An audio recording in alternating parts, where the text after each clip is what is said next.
This is Rev Michelle Hopkins.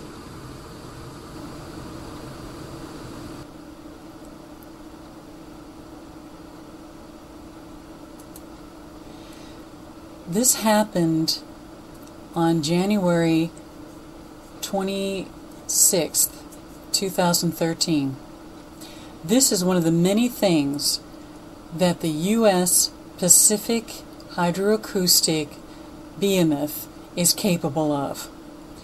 If you notice, there is an initial TTA plane gearing up.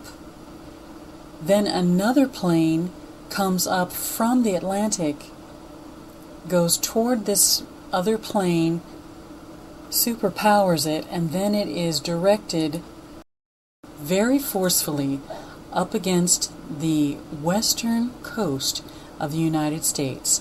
The entire continental United States west coast is abutted by this frequency all the way down into Mexico.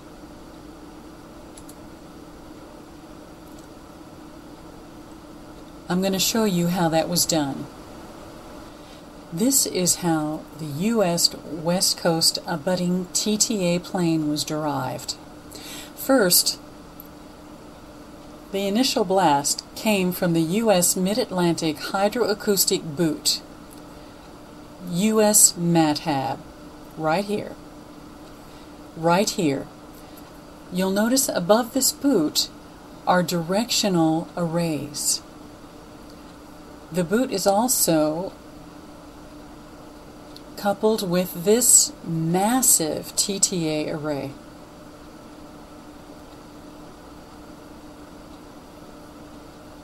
The first initial blast came up from the boot to get it ready. According to the directional arrays, it came up this direction first, right in here, until it was super powered. The power came all the way across here,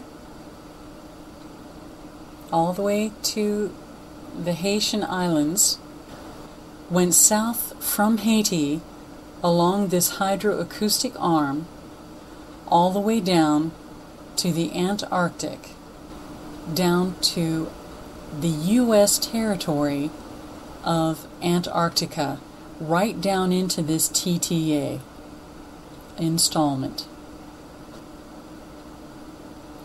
at Rupert Coast in the Antarctic. This is an American coastline controlled by America, and as you see, it goes all the way down into this hydroacoustic installment. This is where it originated.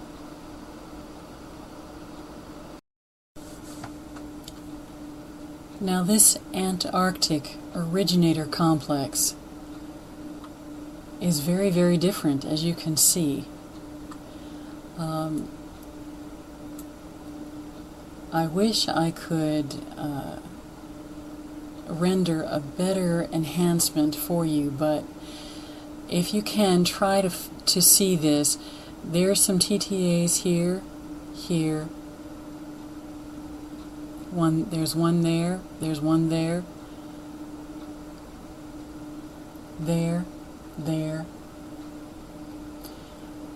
But this is more than just TTAs. This is where a lot of the power comes from for other TTAs. Basically, they are emitting this power from this installment to other TTAs globally, particularly in the Pacific Ocean.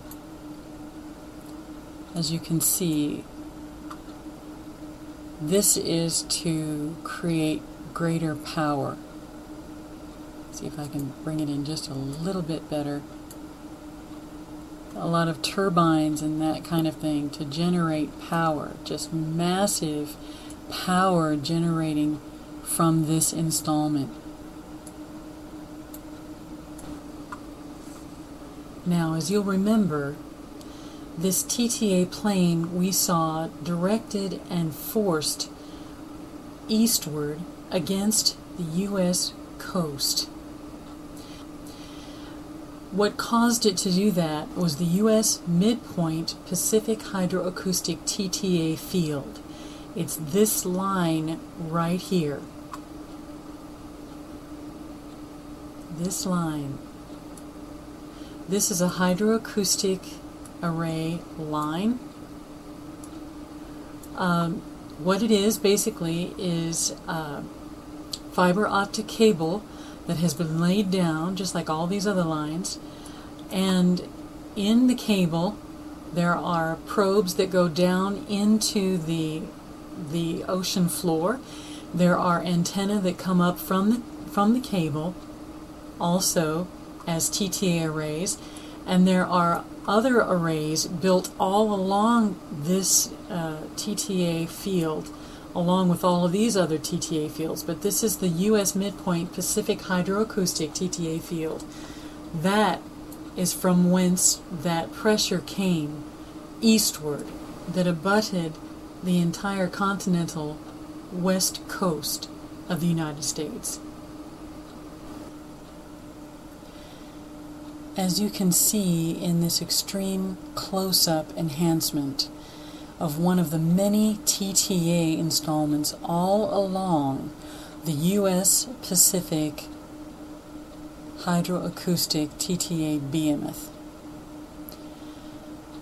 There are TTAs, these are dish-type directional arrays all along this. There are so many in here they can't be counted. I mean, there are so many just along this one line that are directional arrays that could very easily cause the kind of direction to the frequency that was boosted by the Antarctic booster array from the Northern Pacific Boot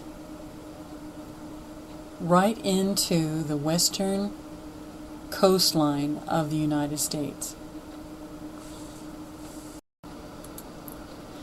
These are the earthquakes taking place along this area just over the last few days. Interestingly, we've had numerous earthquakes in the area where this TTA switches to the east. All along here, all of these earthquakes.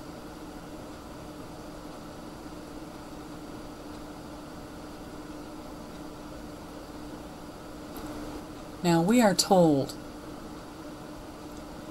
that these TTA emissions are used to help us decipher where everything is in the ocean and in the atmosphere and in outer space.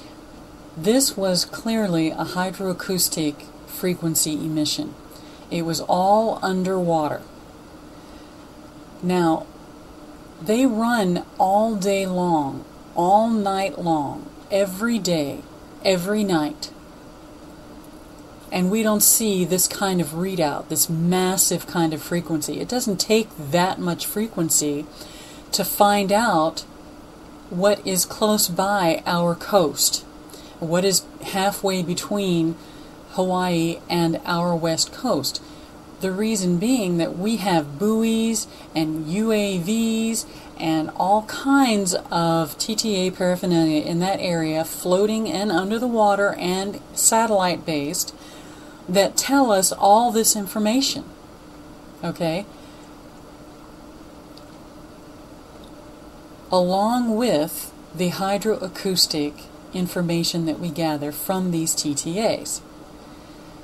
One has to ask oneself, when all we would have to do is emit a constant frequency or an intermittent frequency on an occasional basis to find out what is along that coast that is not really high powered. It will give us every description of everything that is there that we need to know. So this tells me that this had nothing to do with finding out there were submarines and other things that do not belong in our area nearby our coast. So the question then is, what was it for? Well, what was the result? A lot of earthquakes resulted from it. A lot of aquatic death is going to result from it.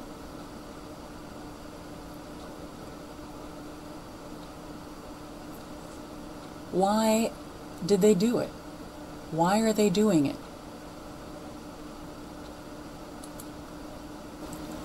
Now, because the emissions that we have seen were so immense, so massive in the area that they were being emitted,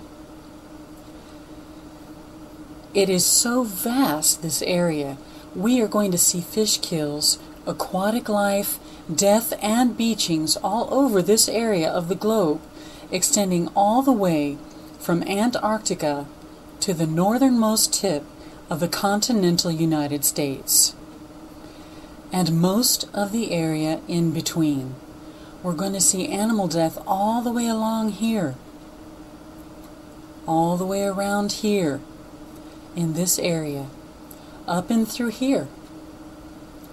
Look for it over the next few days, over the next couple of weeks, as the ocean currents bring them up onto the shores.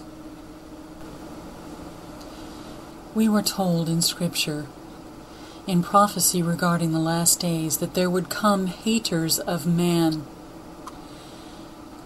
Years ago, that made no sense. Haters of man. How could man hate man's own self? But in these last days, we begin to understand what that means with Agenda 21. The killing and culling of the herd from 7 billion to 500 million. Haters of man. They are for protecting our shores, our seas, and our skies from the enemy, whatever enemy that might be. That is a cover story. This has everything to do with hatred of mankind. Proverbs 26 says, "Like a coating of glaze over earthenware are fervent lips with an evil heart. A malicious man disguises himself with his lips, but in his heart he harbors deceit. Though his speech is charming, do not believe him, for 7 abominations fill his heart. His malice may be concealed by deception, but his wickedness will be exposed in the assembly. If a man digs a pit, he will fall into it. If a man rolls a stone, it will roll back on him. Lying tongue hates those it hurts, and a flattering mouth works ruin."